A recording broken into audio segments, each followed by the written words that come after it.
그는 나의 모든 것을 삼켰다. 나는 그의 품속에서 온 밤을 태우며 녹아내렸다. 나는 김지원 54세. 한때는 아이들을 가르치던 교사였고 지금은 글쎄, 나 자신도 내가 누구인지 확신할 수 없다. 1년 전 태평양 한가운데서 아들 민준이를 영영 잃었다. 29의 꽃다운 나이에 그 비행기는 흔적도 없이 사라졌다. 나의 전부였던 아들도 함께. 그때 나는 죽어 있었다. 숨은 쉬고 있었지만 영혼은 이미 그 차가운 바다 밑에 잠겨 있었다. 호놀룰루의 추모비 공원에 갔던 것도 아들에게 마지막 인사를 하기 위해서였다. 진짜 마지막 인사를. 하지만 그곳에서 박헌수를 만났다. 30살. 나보다 24살이나 어린 그 청년. 어머니를 잃은 그의 눈에서 나와 같은 절망을, 공허함을 보았다. 처음엔 정말 그저 동질의 아픔을 나누는 사람일 뿐이었다. 서로의 상처를 핥아주는 그런 존재. 하지만 언제부터였을까?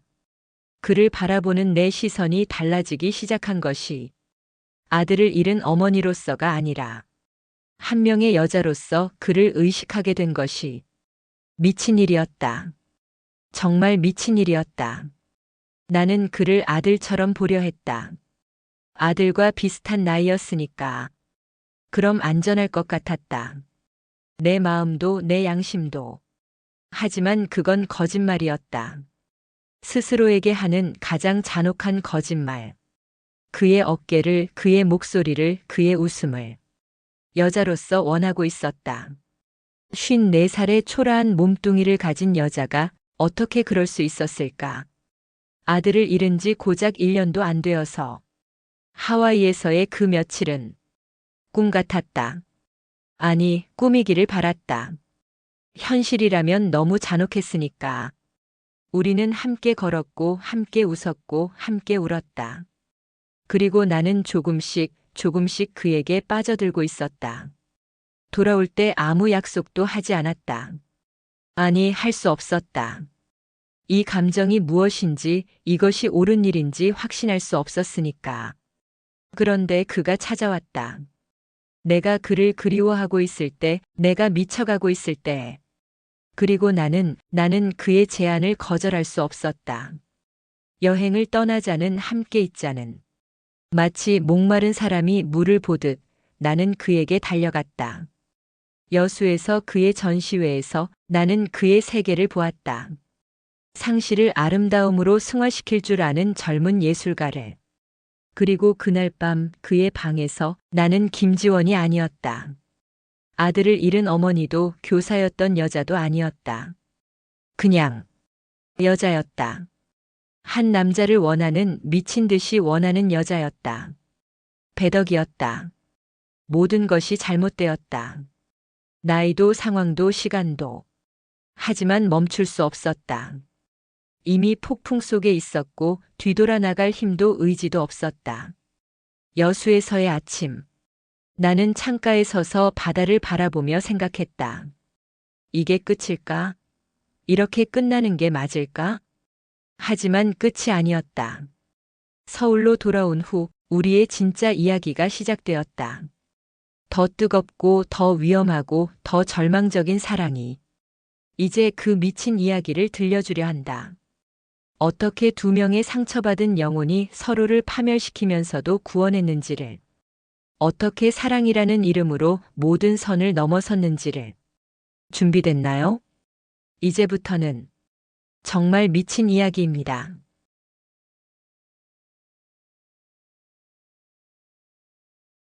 여수에서 돌아온 지 사흘이 지났다.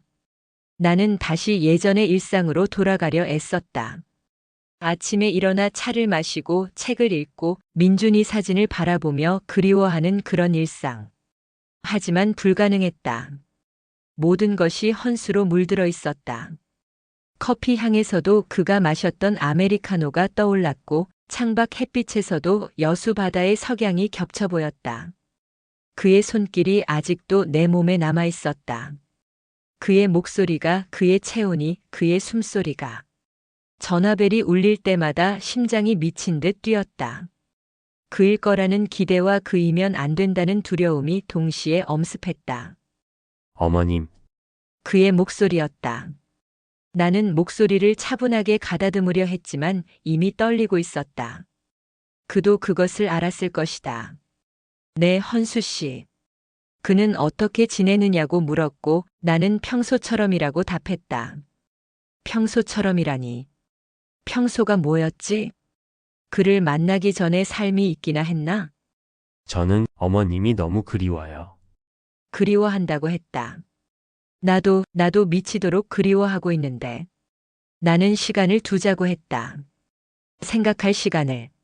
하지만 그는 단호하게 싫다고 했다.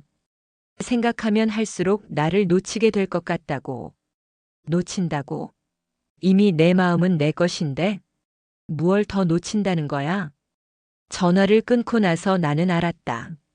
나는 이미 돌이킬 수 없는 강을 건넜다는 것을. 일주일을 버텼다. 그의 전화를 받지 않고 문자에 답하지 않으며. 하지만 미쳐가고 있었다. 밤마다 그의 꿈을 꾸었다. 그가 나를 안아주고 키스하고 속삭이는 꿈을. 그리고 꿈에서 깨어나면 공허함이 쓰나미처럼 밀려왔다. 베개는 눈물로 젖었고 가슴은 텅 빈 동굴처럼 메아리 쳤다. 또 그 꿈이었다. 더 이상 견딜 수 없었다. 나는 휴대폰을 집어들었다. 그에게 전화를 걸려다가 멈췄다. 김지원, 정신 차려. 내가 지금 뭘 하려는 거야? 하지만 손가락은 이미 그의 번호를 누르고 있었다. 여보세요? 잠이 덜 깬 그의 목소리가 들렸다. 헌수 씨. 나야. 그가 놀라는 기색이 목소리에 배어 있었다. 새벽 2시였으니까. 미안해. 그냥 목소리가 듣고 싶었어. 저도요. 어머님 목소리 너무 듣고 싶었어요. 그의 목소리에서 나와 같은 그리움을 느꼈다. 나와 똑같은 절망을 느꼈다. 우리는 둘 다 망가지고 있었다. 서로 스스로를 막지 못했기 때문에. 다음 날 저녁 우리는 결국 만나기로 했다. 중립적인 장소에서, 안전한 곳에서. 하지만 카페에 들어서는 그를 본 순간 모든 결심이 눈 녹듯 사라졌다. 그는 조금 수척해 보였다. 나처럼 잠을 못 잤나 보다 싶었다. 하지만 나를 본 순간 그의 눈빛이 살아났다. 마치 사막에서 오아시스를 발견한 사람처럼. 그가 커피를 가져오는 동안 나는 마음을 가라앉히려 했다. 하지만 불가능했다. 그의 모든 움직임이, 모든 제스처가 내 시선을 사로잡았다. 길고 가는 손가락, 걸을 때의 자연스러운 자세, 머리카락이 이마에 살짝 걸리는 모습까지도. 어머니 왜 저를 피하셨어요? 그가 물었다. 나는 솔직하게 답했다. 무서웠다고. 너에 대한 내 감정이 무서웠다고. 그도 똑같다고 했다. 나를 생각하지 않은 날이 하루도 없었다고, 미쳐가는 것 같았다고. 그 순간 더 이상 참을 수가 없다는 듯. 그가 테이블 위에 놓인 내 손을 덥석 잡았다. 그 순간 그 작은 접촉에 내 온몸에 전류가 흘렀다. 카페의 모든 소음이 사라지고 오직 그와 나만 존재하는 것 같았다. 우리는 둘 다 알고 있었다. 이것으로 끝낼 수 없다는 것을.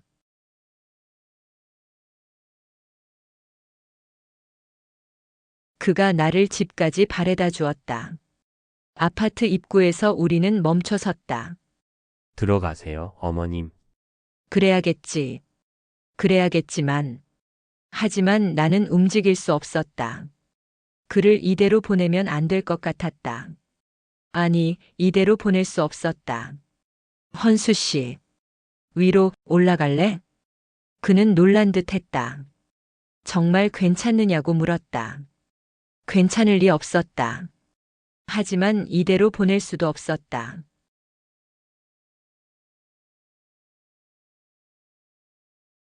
집에 들어오자마자 분위기가 달라졌다. 우리 둘 다 알고 있었다. 무슨 일이 일어날지. 그는 거실을 둘러보고 있었다. 벽에 걸린 민준이 사진을 보며 내가 무심코 아들이라고 중얼거렸다. 그 순간 정신이 번쩍 들었다. 아들 사진이 걸린 집에서 그 앞에서 무슨 짓을 하려는 거야? 다급히 나는 그에게 미안하다고 했다. 역시 안 될 것 같다고. 우리가 정말 잘못 가고 있는 것 같다고. 그의 얼굴에 스친 실망의 감정도 잠시 그는 내게로 다가왔다. 진심이라고 말했다. 장난이 아니라고. 나 없이는 살 수 없을 것 같다고. 그 말 앞에서 모든 이성이 무너져 내렸다. 벽돌 하나하나씩 쌓아 올린 방어막이 한순간에 폭삭 무너졌다.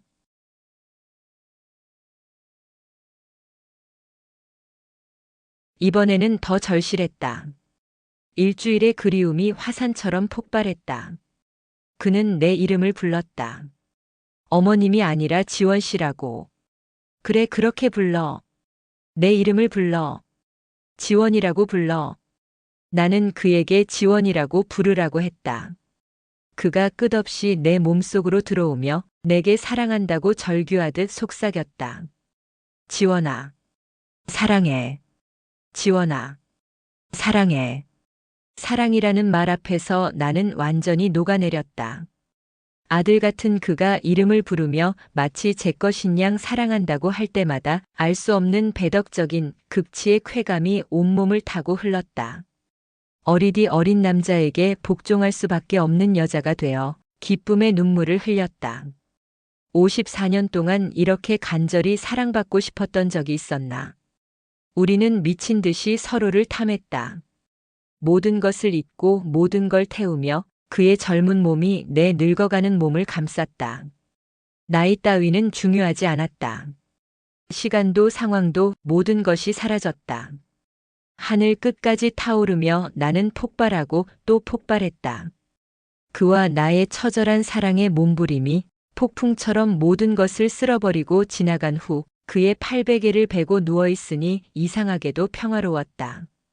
그는 이게 꿈이 아니냐고 물었다. 나는 꿈이었으면 좋겠다고 했다. 그럼 깨어나도 죄책감은 없을 테니까.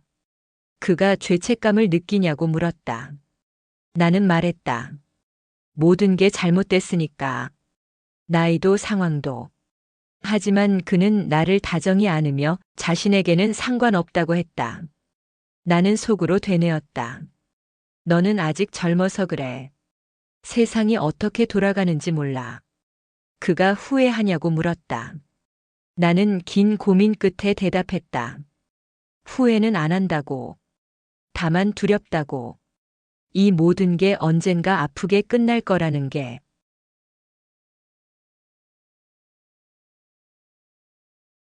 그렇게 그날부터 내 집에서 우리의 비밀스러운 일상이 시작되었다.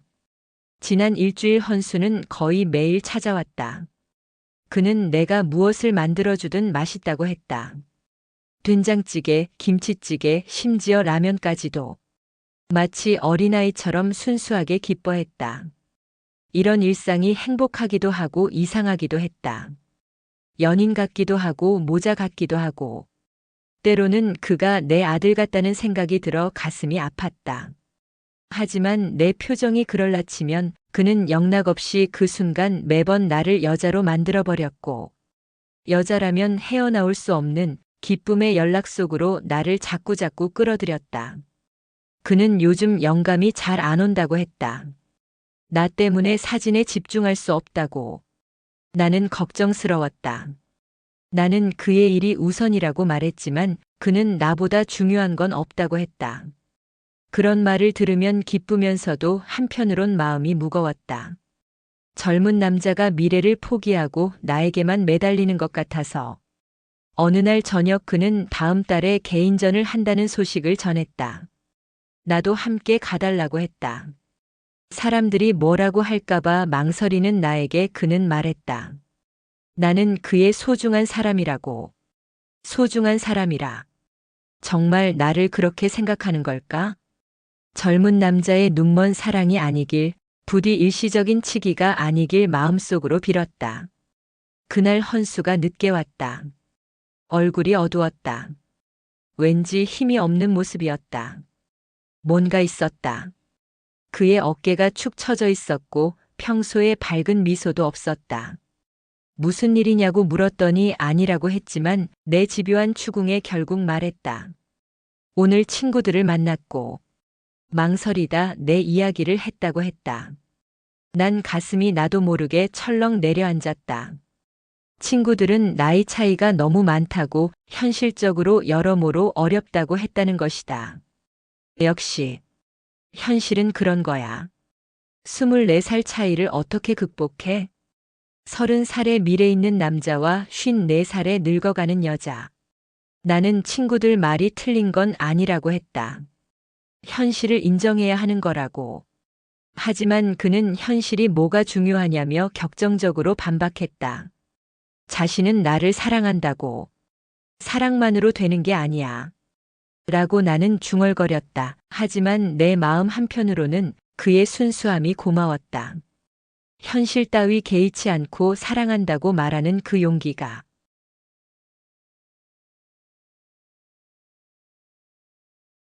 어느 날 집으로 오기로 했던 그에게서 연락이 왔다. 그는 대학 동기 결혼식에 간다고 했다. 오늘은 못 온다고. 알 수 없는 이 불안감은 뭘까? 결혼식. 거기서 예쁜 여자들 많이 볼 텐데. 그와 어울릴 만한 젊은 여자들을. 난 그 밤 쉽게 잠들지 못했다. 왜 이렇게 불안하지? 왜 이렇게 초조하지? 나는 질투라는 감정임을 새삼 깨달았다. 나 참 이 나이에 질투라니. 다음 날 그가 전화를 했다. 목소리가 조금 피곤해 보인다. 2차까지 갔다고 했다. 친구들과 함께 여자친구들도 몇 명. 그 말을 들으니 나도 모르게 질투심이 치밀어 오르고 미칠 것만 같았다. 젊고 예쁜 여자들과 술을 마셨다는 것이, 그녀들과 즐겁게 웃고 시간을 보냈다는 것이, 나는 투정도 못하는 그에겐 너무 늙은 여자가 아닌가.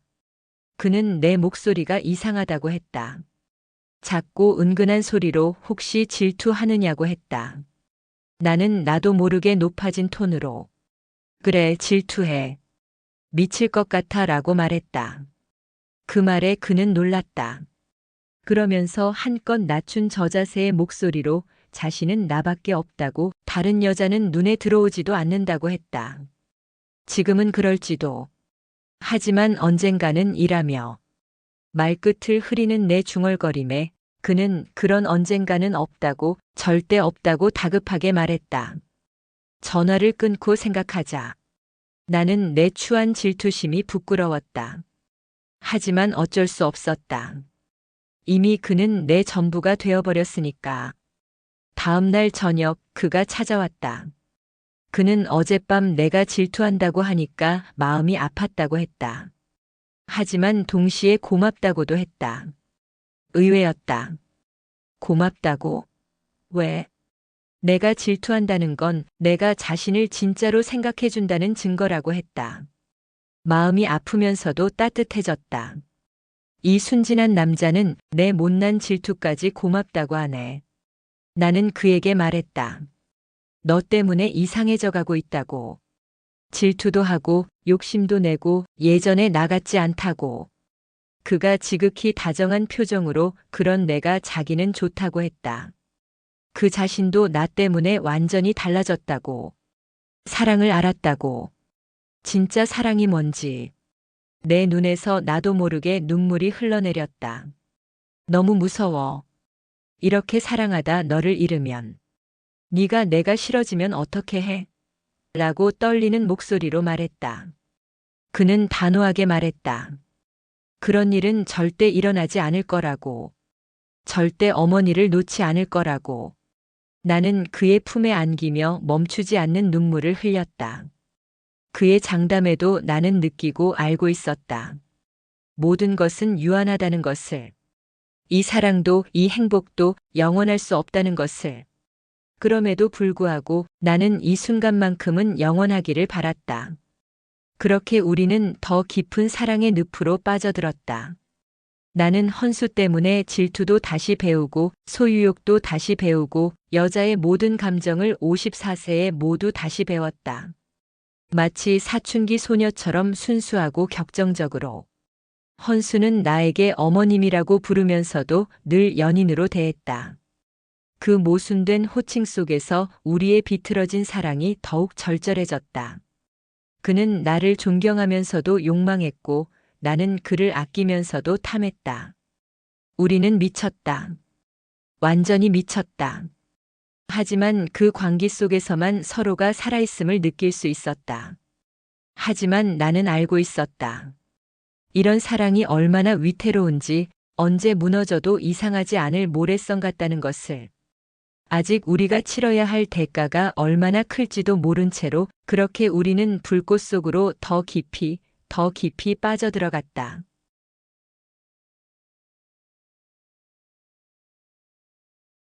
다음 회에 계속. 황혼 연애 드라마 극장. 구독과 좋아요 부탁드립니다.